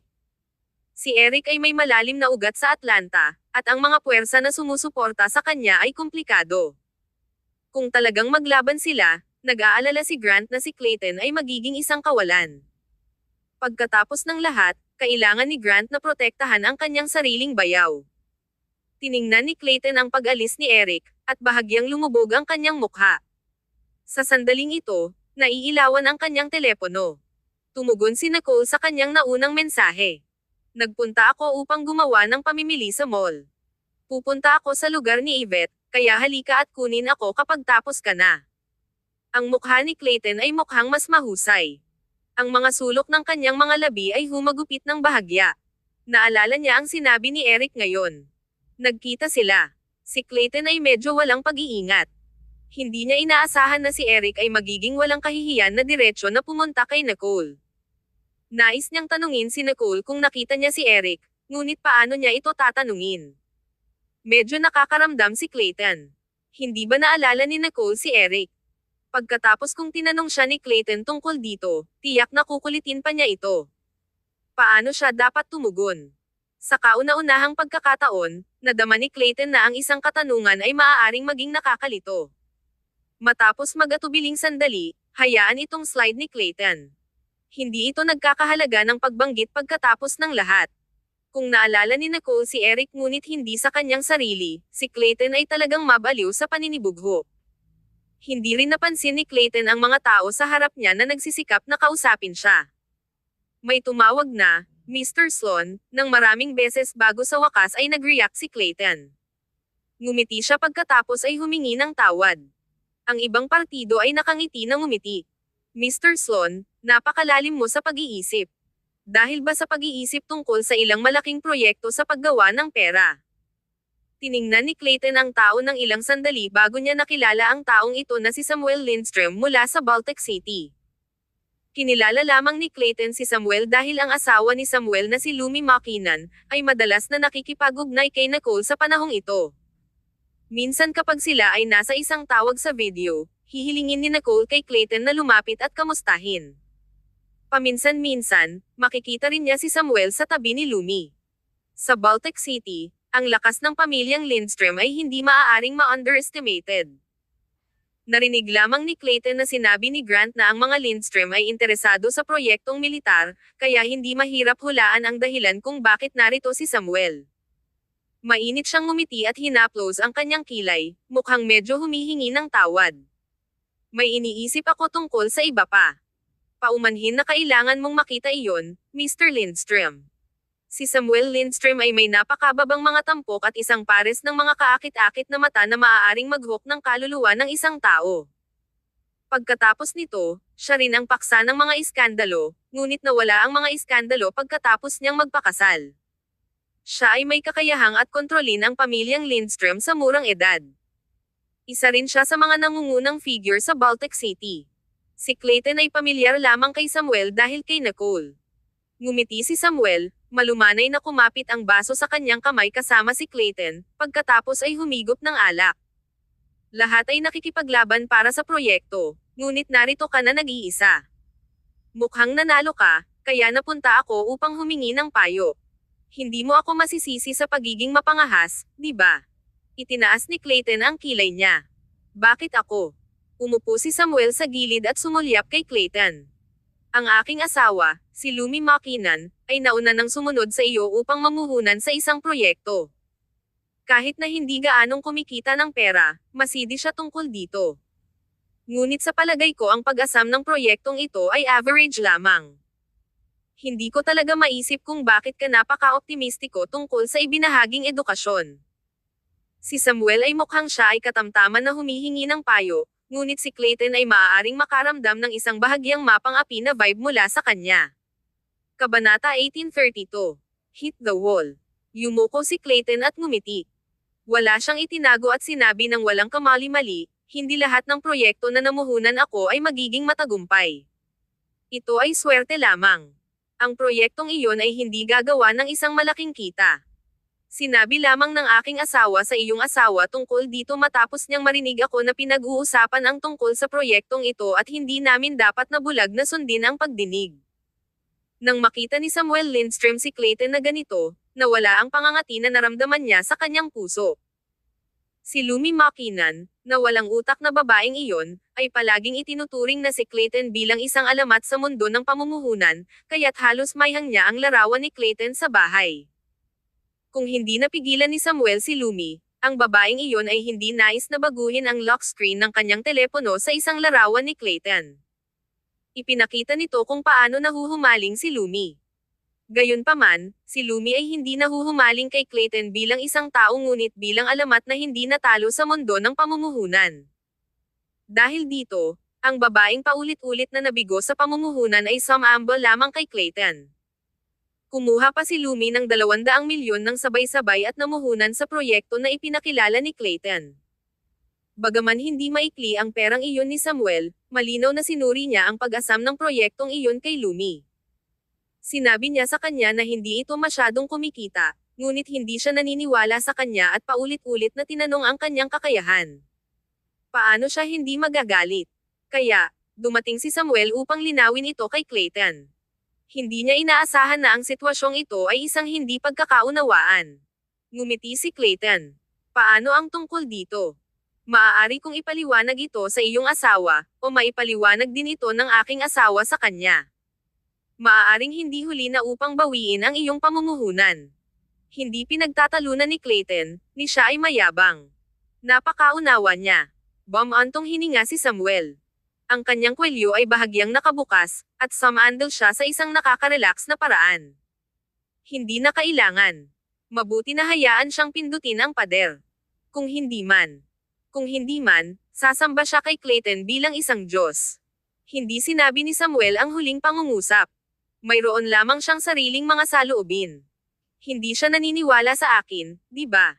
Tapos hahayaan ko lang siyang mawala. Kapag nabigo siya sa mga kamay ni Clayton, malalaman niya kung sino ang mas kapanipaniwala. Ngumiti si Clayton at hindi iginiit.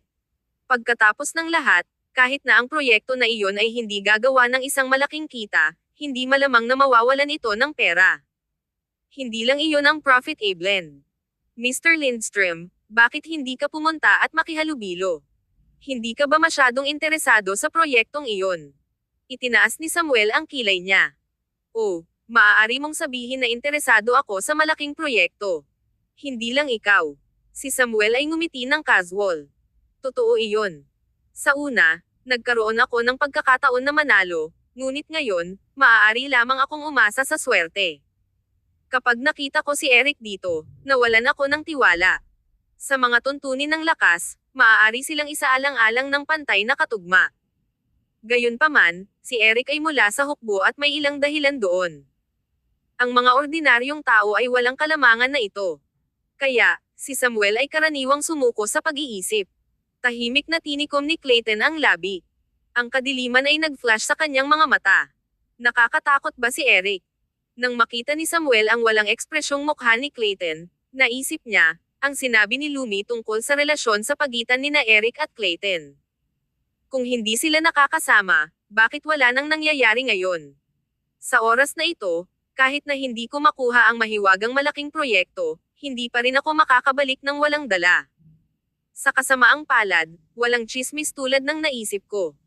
Ang bangke ay napakabuhay na walang umalis bago ito matapos. Ito ay halos gabi sa oras na natapos ang piging. Tumingin si Clayton sa kanyang telepono.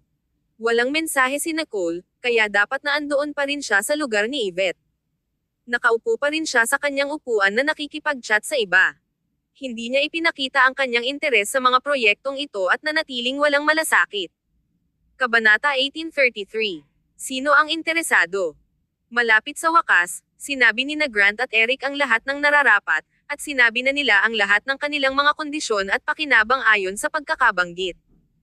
Ang natitira ay nakasalalay sa kung paano sila makikipagkompetensya sa pribado. Ang piging na ito ay simula pa lamang. Nag-iwan sila ng isa't isa, at nanatili si Clayton hanggang sa huli. Ang ilang mga tao ay dumating upang magpaalam, at ngumiti si Clayton bilang tugon. Mr. Sloan, matagal na mula nang makita ko si Miss Stanton.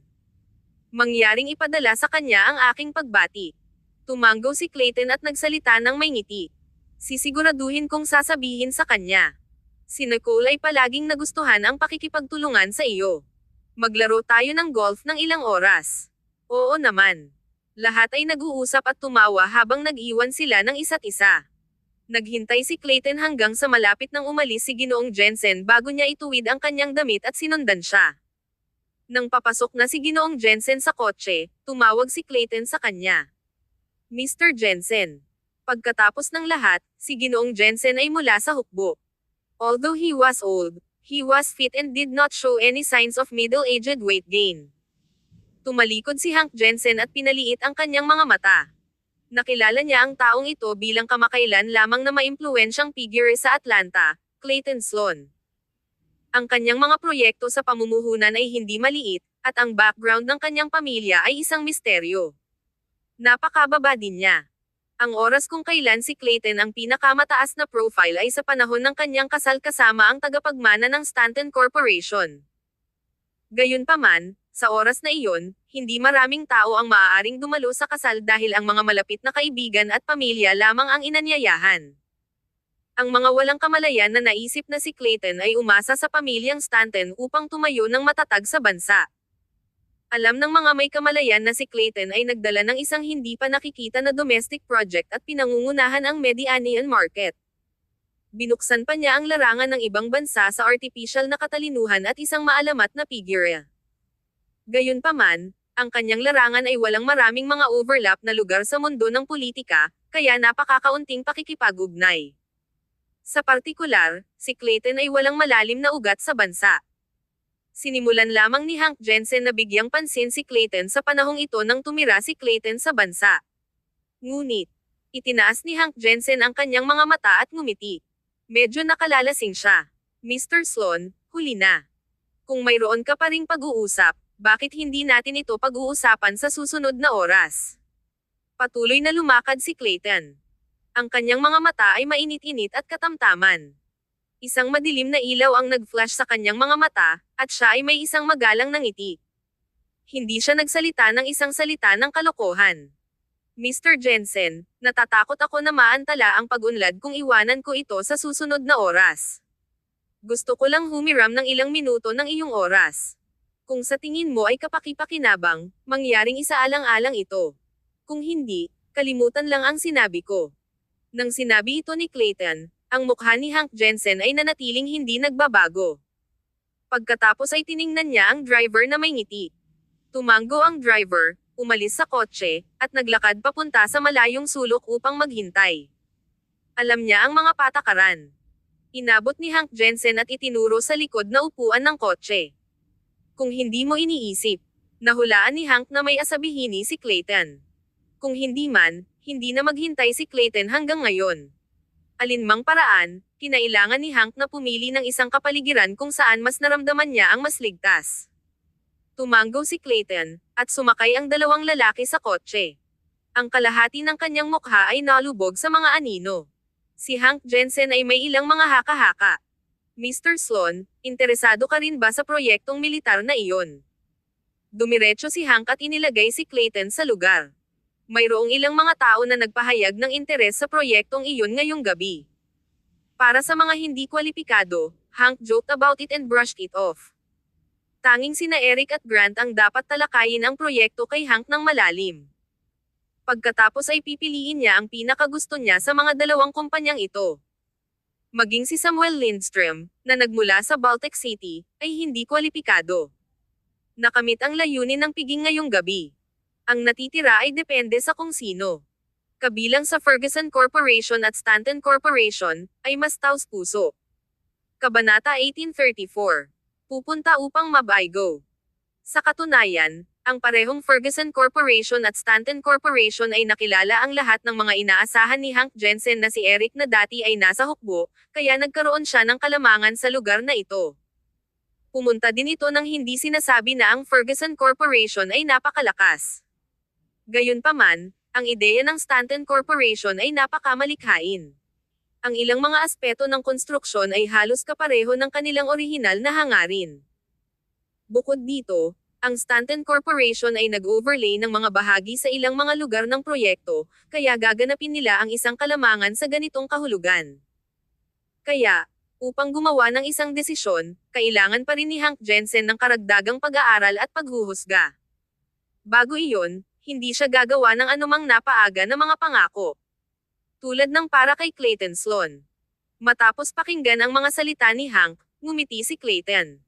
Hindi siya nagpakita ng labis na pag-asa at sigasig.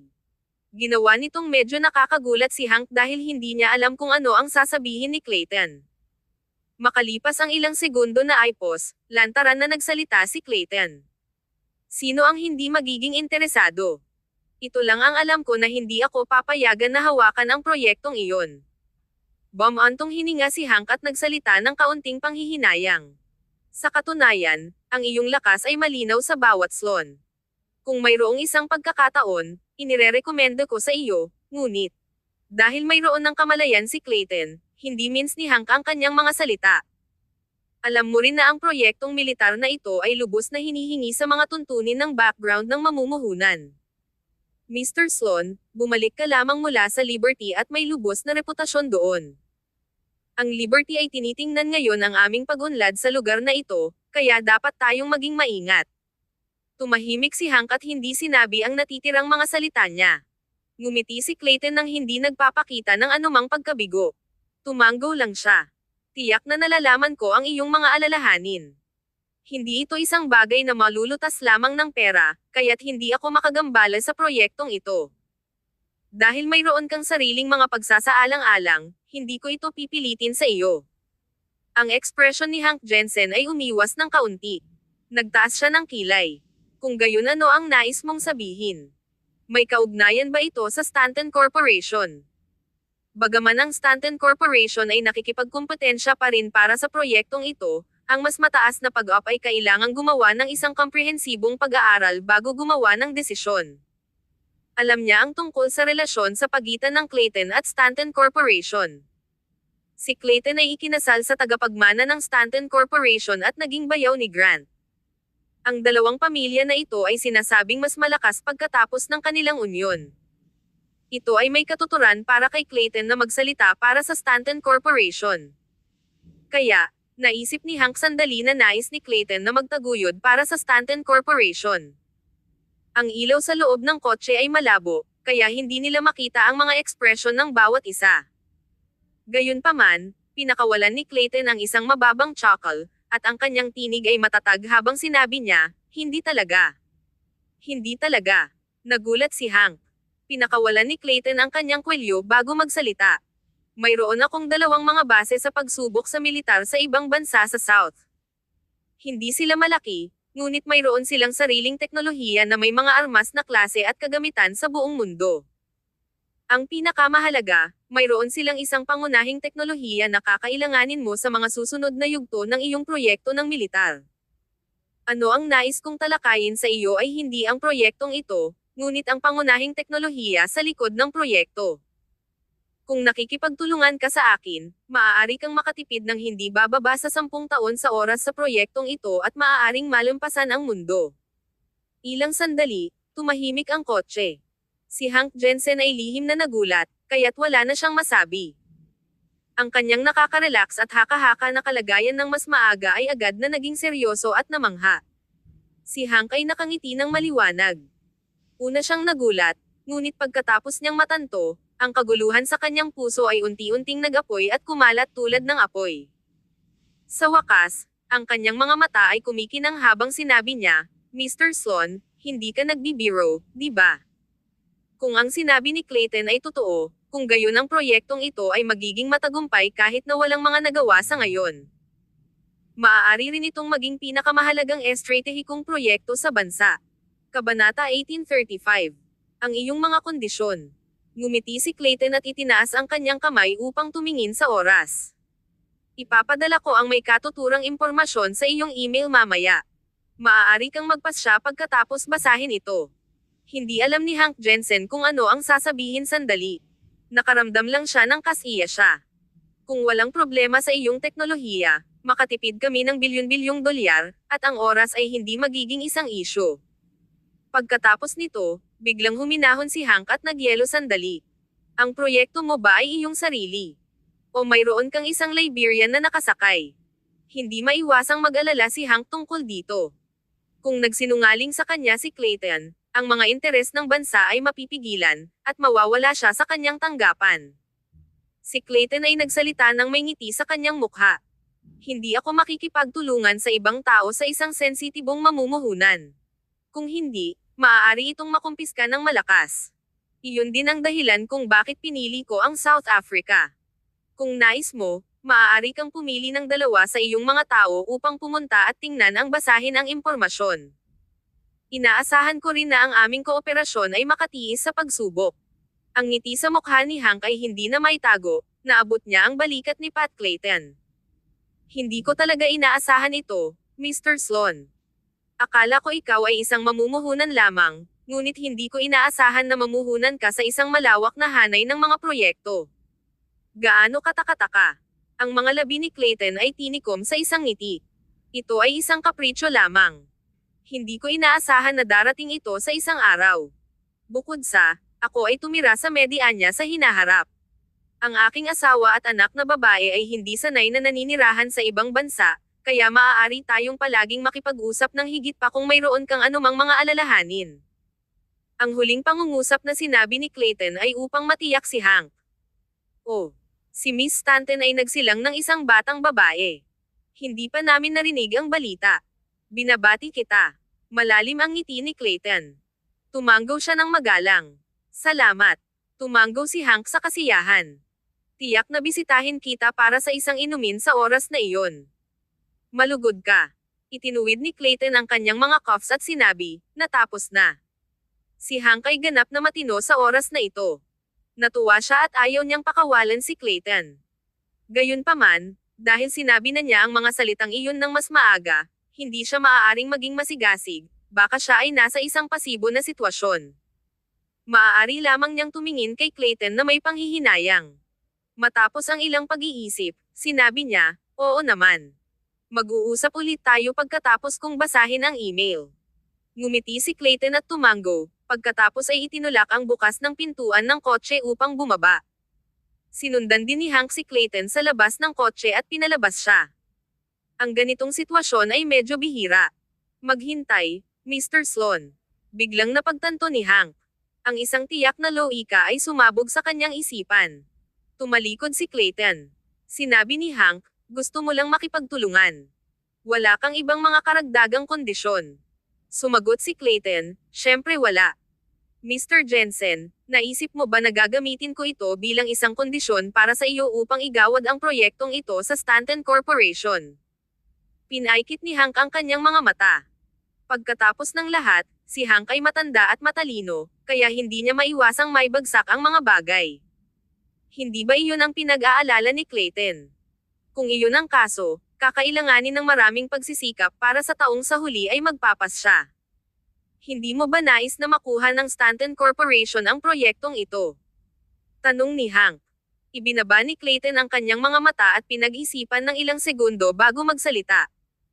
Ang aking asawa ay isang shareholder ng Stanton Corporation.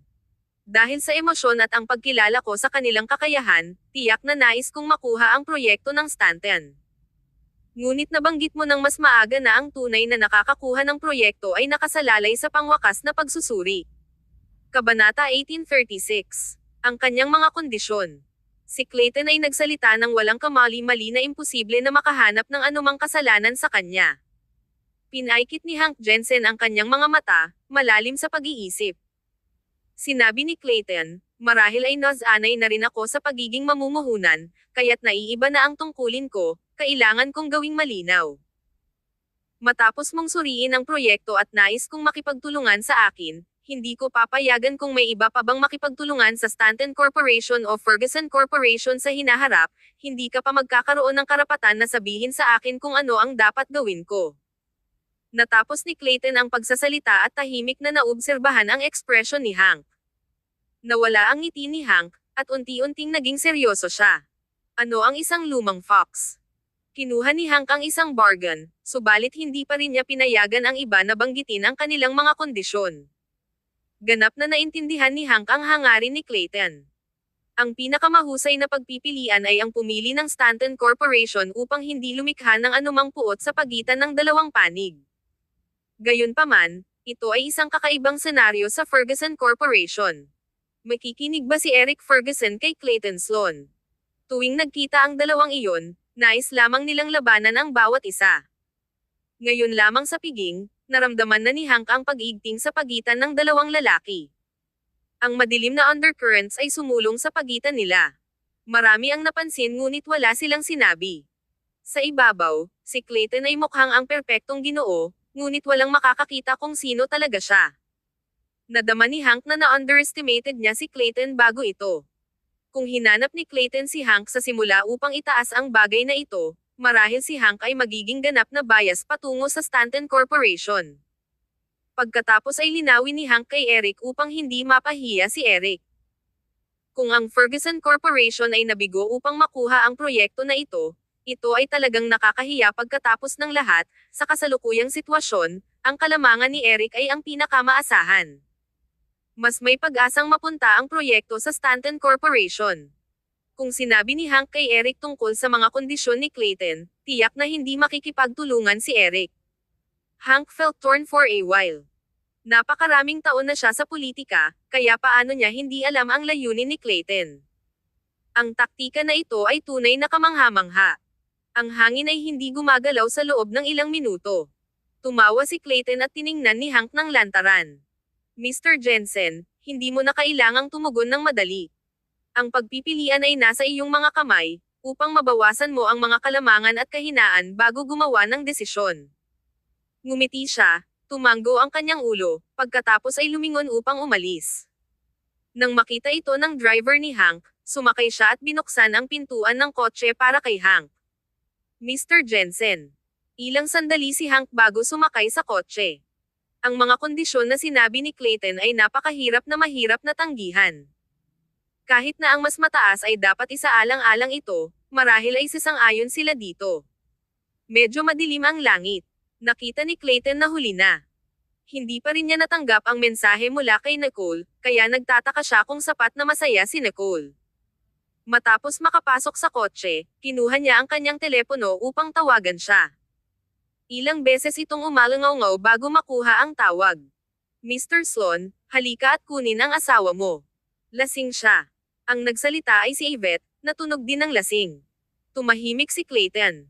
Ang kanyang puso ay mabilis tumibok at naramdaman niyang walang magawa. Hindi talaga niya alam kung ano ang gagawin kay Nicole. Siya ay may isang mababang pagpapahintulot sa alkohol, ngunit gusto niyang uminom. Agad na pumunta si Clayton sa bahay ni Yvette. Si Lance ay nasa isang paglalakbay sa negosyo para sa isang proyekto, kaya inanyayahan ni Yvette si Nicole na subukan ang koleksyon ng mabuting alak ni Lance. Ang dalawang kababaihan ay hindi sinasadyang uminom ng sobra. Kumatok si Clayton sa pintuan, at binuksan ng dalaga katulong ang pintuan. Mr. Sloan, si Miss Stanton ay nasa loob. Pinasalamatan siya ni Clayton at pumasok sa loob. Nakita niya si Nicole na nakahiga sa sofa na natutulog.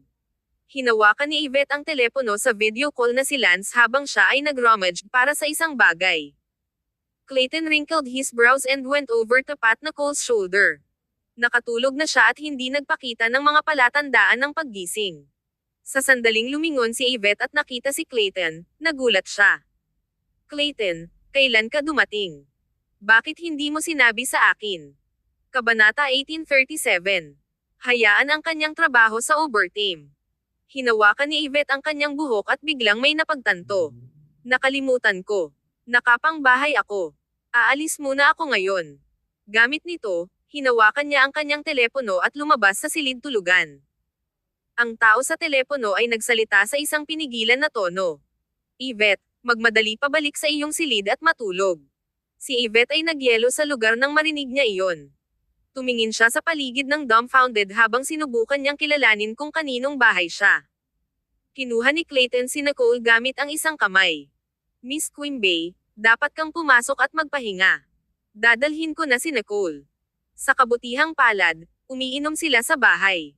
Magkakaroon sila ng problema kung nasa labas sila. Nagyelo si Yvette. Oh, okay. Alam. Isang boses muli ang dumating sa pamamagitan ng telepono na hawak ni Yvette. Yvette, magmadali pabalik sa kama. Kung umiinom ka ulit sa susunod, panoorin kung paano kita linisin. Si Lance ay walang awa at madaldal. Wala siyang magawa sa tawag sa video. Hinatid ng dalaga si Clayton at sinabi, Mr. Sloan, magkaroon ng isang tao na Miss Stanton ng ilang hangover tea bago siya matulog. Kung hindi, makakakuha siya ng sakit ng ulo sa susunod na araw. Hindi sila uminom ng marami. Naghalo lamang sila ng isang alak. Iyon ang dahilan kung bakit mayroon silang ganoong reaksyon. Pinasalamatan siya ni Clayton at dinala si Nicole. Bumalik ang dalaga at nakita si Yvette na umabot sa alak sa gabinete ng alakan. Natakot siya kaya nagmamadali siyang nagpunta upang ihinto si Yvette. Madam, hindi ka na makakainom. Ang telepono ni Yvette ay itinapon sa sofa sa ilang mga punto. Nababaliw na ang lalaki sa video call. Mrs. Sally, mangyaring dalhin siya sa silid tulugan.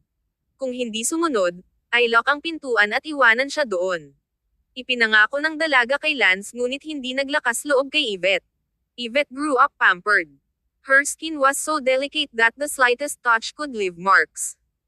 Kahit na sinabi ito ni Lance, makaramdam siya ng puso kung makikita niya ito mamaya. Kinuha ng dalaga ang isang bote ng alak habang maingat niyang hinima si Yvette upang pumunta sa silid tulugan.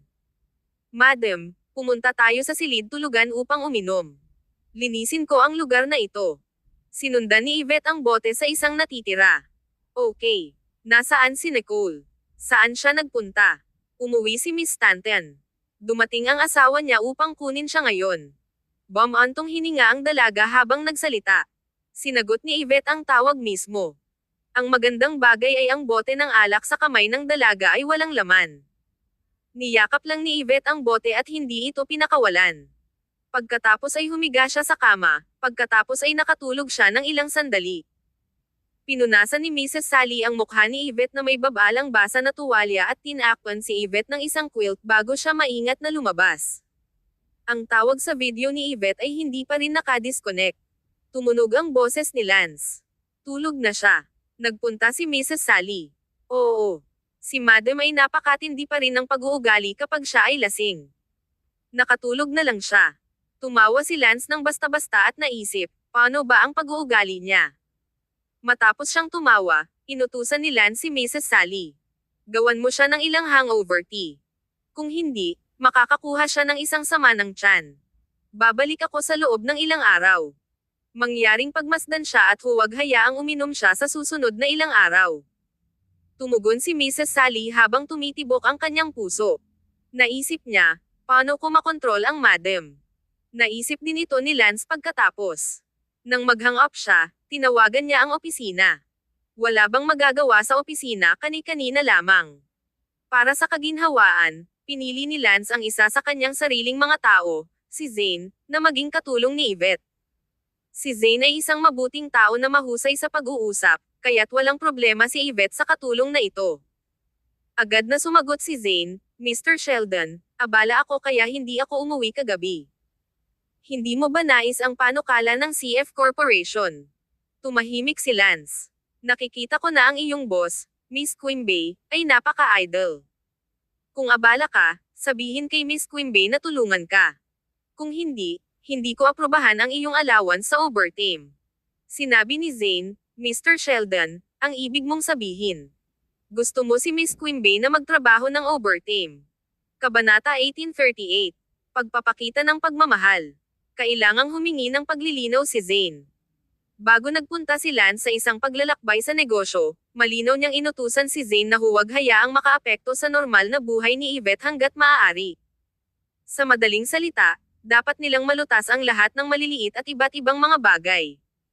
Ano ang ibig sabihin ngayon ng tawag sa telepono ni Lance? Nais ni Lance na magtrabaho si Yvette. Natatakot si Zane na nakuha niya ang maling ideya. Iyon ang dahilan kung bakit nais niyang linawin ito. Ang tinig ni Lance ay mapurol sa buong telepono. Gusto ko lang maghanap ka ng isang bagay na gagawin niya. Hindi makatulog ng maayos si Miss Quimby dahil wala ako sa paligid, kaya mas mahusay na ilihis ang kanyang pansin.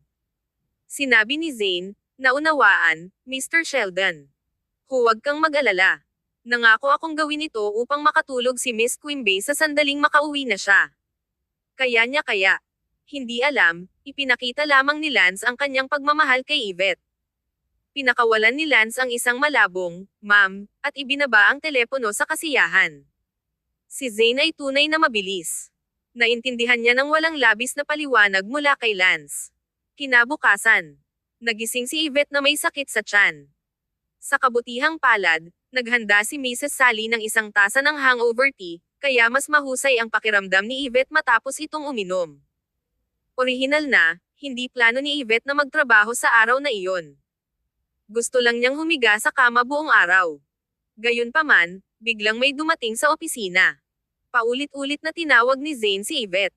Miss Quimby, tila may problema sa panukala. Nais mo bang pumunta sa opisina upang tignan? Miss Quimby, sinabi ng abogado na kailangan nating pag-aralan ang kasunduan. Bakit hindi ka pumunta at lumahok? Miss Quimby, kumain kami ng tanghalian sa tanghali, at inaasahan namin na maaari kang dumalo. Miss Quimby. Ang telepono ni Yvette ay hindi tumigil sa pagring. Matapos patayin ni Yvette ang kanyang telepono, sinimulang tawagan ni Zane ang landline sa kanyang bahay. Si Yvette ay hindi makakakuha ng sandali ng kapayapaan. Sa wakas, binuksan ni Yvette ang cable. Hindi nagtagal, tinawag ni Zane si Mrs. Sally.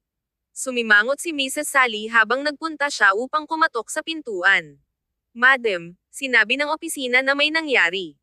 Kung hindi ka pupunta, kakailanganin lamang nilang pumunta sa bahay upang makuha ang iyong opinyon.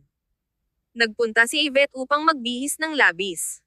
Hindi niya alam na ang kanyang papel sa kumpanya ay napakahalaga na hindi sila maaaring magdesisyon ng ilang sandali nang wala siya.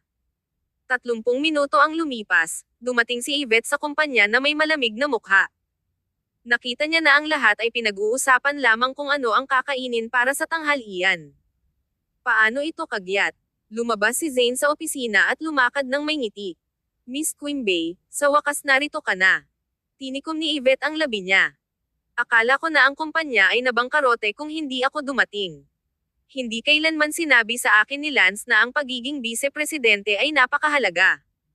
Mukhang hindi sapat ang aking maliit na sweldo. Narinig ni Zane ang pag-aatubili sa tono ni Yvette at mabilis na nagsalita. Miss Quimby, dahil wala si Ginoong Sheldon, itinuturing ka ng lahat bilang gulugad ng kumpanya. Ikaw rin ang asawa ng Pangulo, kaya sino pa ang maaari naming hanapin kung hindi ikaw? Malamig na sumimangot si Yvette at naglakad papunta sa opisina. Nag-order ako ng kape para sa inyong lahat. Bumaba at kunin ito pagdating sa ibang pagkakataon. Salamat, Miss Quimby. Nang sumunod si Zane kay Yvette, nagdala siya ng isang tumpok ng mga dokumento sa kanya.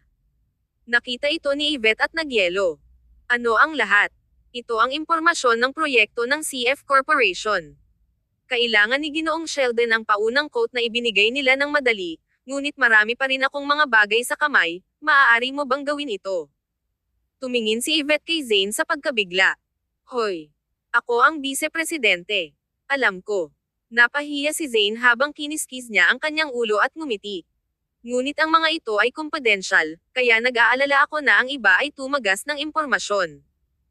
Kung ito ay tumagas, ang mga pagsisikap ni Ginoong Sheldon ay mag-aaksaya. Si Yvette ay walang pasubali. Kaya, ang kahalagahan ng proyektong ito ay kailangan niyang tingnan ang salansan ng mga dokumento. Pinataas ni Yvette ang kilay niya. Mukha siyang labis na nagagalit. Kung gayon kakailanganin ko bang gawin ang gayong gawain sa hinaharap? Tinikom ni Zane ang kanyang mga labi at ngumiti ng nahihiya. Miss Quimby, kinuha ni Ginoong Sheldon ang maraming tao mula sa departamento ng proyekto kasama siya. Kung iniwan niya ang ilang mga tao, hindi ito magiging ganito. Kabanata 1839. Ang kanyang panganay na anak. Seeing Yvette's reluctant expression, si Zane ay nagubo at nagsalita. Kung talagang ayaw mong gawin ito, magagawa ko ito pagkatapos kung matapos ang aking trabaho, ngunit kailangang maghintay hanggang bukas. Natatakot ako na maantala ang schedule. Yvette rolled her eyes when she saw his torn expression. Bilang isang vice-presidente, kinailangan ni Yvette na gamitin ang kanyang mahalagang oras upang gawin ang mga bagay na ito kahit na ang isang ordinaryong empleyado ay hindi gagawin. Fine, ilagay mo na lang dito. Hahanapin ko ito. Si Yvette ay talagang walang magawa, ngunit wala siyang ibang paraan. Sasabihin niya kay Lance tungkol dito kapag siya ay bumalik. Ang mga mata ni Zane ay naiilawan. Talaga. Salamat, Miss Quimby. Hindi nakakagulat na sinabi ni Ginoong Sheldon na maaari kaming lumapit sa iyo kung mayroong anumang kinakailangan. Ikaw ang pinakamahusay. Ang sulok ng bibig ni Yvette ay twitched, "Wag mo akong yutuan at lumabas." Tumango si Zane at kumandat sa isang mata. Si Yvette ay hindi nagsasalita. Lumabas si Zane at nagpadala ng mensahe kay Lance. Mr. Sheldon, kung magreklamo sa iyo si Miss Quimby, inaasahan kong hindi mo bawasan ang aking sweldo. Pagkatapos ng lahat, si Zane ay sumusunod lamang sa mga order. Sagot ni Lance. Bibigyan kita ng isang pagdaragdag. Nag-type si Zane. Thank you, boss. Stanton Mansion. Si Nicole ay nasa isang maliit na antok mula sa kanyang pagtulog. Nang magising siya, nagpunta na si Clayton sa opisina. Nakalimutan niya kung paano siya nakauwi. Lahat ng naalala niya ay umiinom ng maraming alak kasama si Yvette, ngunit nakalimutan niya ang lahat ng nangyari sa ibang pagkakataon. Si Little Chatty ay natulog buong araw at gabi. Nakatulog pa siya sa mga braso ni Floyd nang dalhin siya. Nagpunta si Nicole upang dalhin ang kanyang anak na babae, ngunit tumanggi si Floyd na bitawan. Tiningnan pa niya si Nicole sa disdain at sinabi sa kanya na huwag abalahin ang sanggol. Nagpout si Nicole at sinabing, "Tatay, wala pang pangalan si Chatty." Tumingin si Floyd sa kanyang anak na babae. Binigyan ko na siya ng isang palayaw, kaya hilingin kay Clayton na makabuo ng kanyang buong pangalan. Otherwise, he's too uninvolved as her father. Tumango si Nicole. Wala siyang pakialam kung ano ang pangalanan ng kanyang sanggol, basta maganda ang tunog. Gumawa si Ginoong Anderson ng isang mangkok ng sopas para kay Nicole at dinala ito. Miss, kumain ng isang bagay upang ang iyong tiyan ay magiging mas mahusay. Hinawakan ni Nicole ang kanyang tiyan. Nakaramdam siya ng gutom, kaya ngumiti siya at tumango. Gusto ko ng ilang oatmeal. Ngumiti si Ginoong Anderson. Inihanda ko na ito. Pinakawalan ni Floyd ang isang ilaw na pagtawa. Sige na. Lalabas ka pa ba mamaya? Nag-atubiling si Nicole. Nagpatuloy si Floyd, Michael's on school break, kaya plano kong hayaan siyang manatili dito. Mas maginhawa din itong alagaan siya. Tumahimik si Nicole. Ang panganay na anak ni Clayton. Siya rin ay iyo. Walang magawa si Floyd. Hindi man lang naalala si Nicole kay Clayton, kaya tiyak na hindi niya naalala si Lil Michael. Gayunpaman, ipinaliwanag na nila ang lahat kay Nicole kung sakaling hindi siya naiintindihan. Sa papel, sina Lil Michael at Clayton ay mag-ama, ngunit biologically, si Clayton ay tiyuhin ni Michael. Bata pa si Lil Michael, kaya hindi pa nila sinabi sa kanya ang tungkol dito. Alam na ni Nicole ang tungkol dito at nadama ang puso para sa batang ito. Oo naman. Sasanduan ko siya. Makikilala mo ba siya? Hindi ba niya ako nakikilala? Nagsalita si Nicole.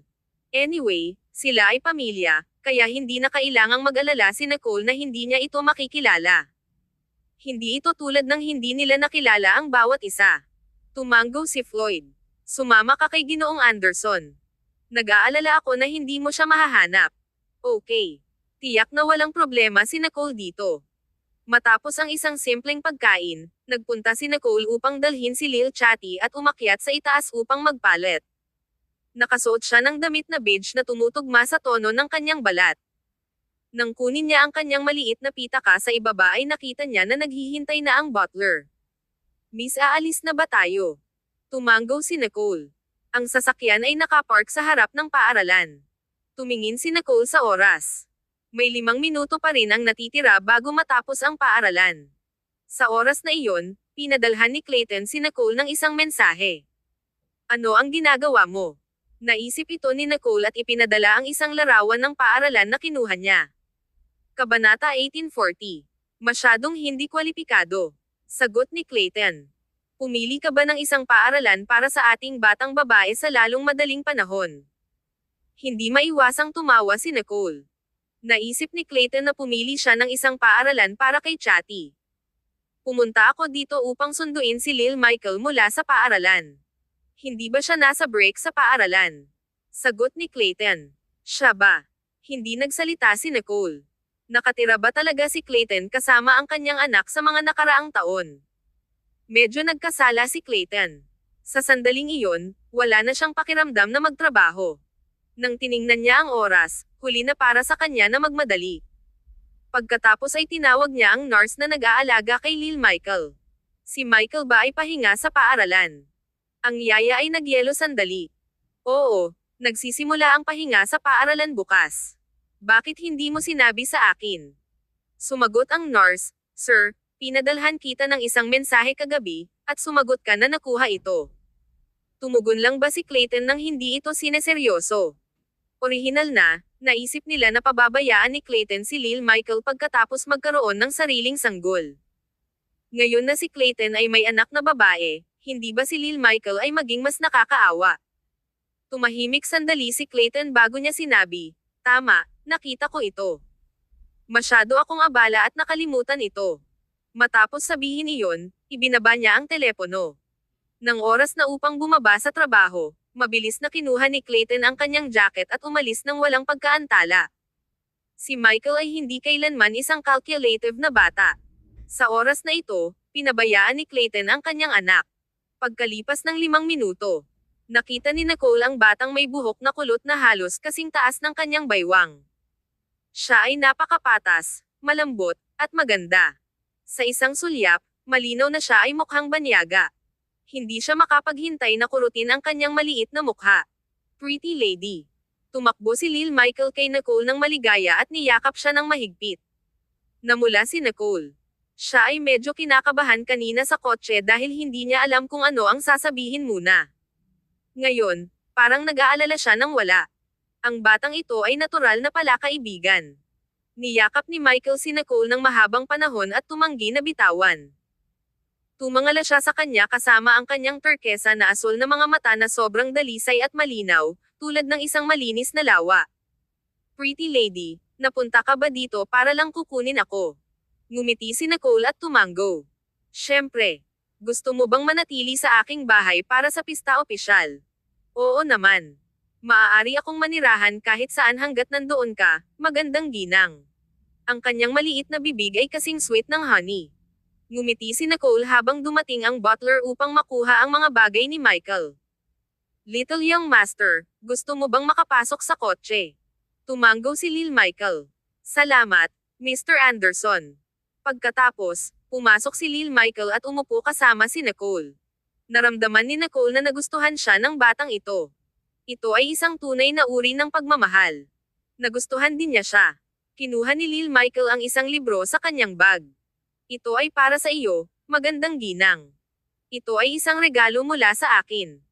Ilang sandali si Nicole at tiningnan ang isang libro sa agham at teknolohiya sa Pranses na mas makapal kaysa sa kanyang kamao. Lahat ito ay nasa Pranses. Kumurap siya at kinuha ito ng isang ngiti. Salamat. Inisip ni Nicole na kukunin niya lang ito bilang pagbabasa sa oras ng pagtulog. Buksan mo ito at tingnan. Tumingin si Lil Michael sa kanya. Tumahimik si Nicole at binuksan ito sa harap niya. Nakita niya na ang loob ng libro ay may mababaw na pabilog na butas na may isang palumpon ng mga pinatuyong bulaklak. Ang palumpon ay maganda at pangkaraniwan, ngunit nakakagulat na ang kulay ay maliwanag pa rin at hindi kumupas, na parang pinanatili nito ang pagiging bago ng tagsibol. Ginawa itong mas katangi tangi kaysa sa mga mula sa isang profesional na florist. Ginawa mo ba ito? Namangha si Nicole. Ipinagmamalaki ni Lil Michael ang kanyang baba. Siyempre. Nais kong ibigay ito sa iyo dihiing ang aking huling pahinga, ngunit pinatala ako ni tatay sa isang summer camp sa Pransya kaya wala akong pagpipilian kundi maghintay hanggang ngayon. Kinagat niya ang kanyang maliit na labi at mukhang mapagmataas. Maingat na ilayo ito ni Nicole. Salamat. Gusto ko ito ng sobra.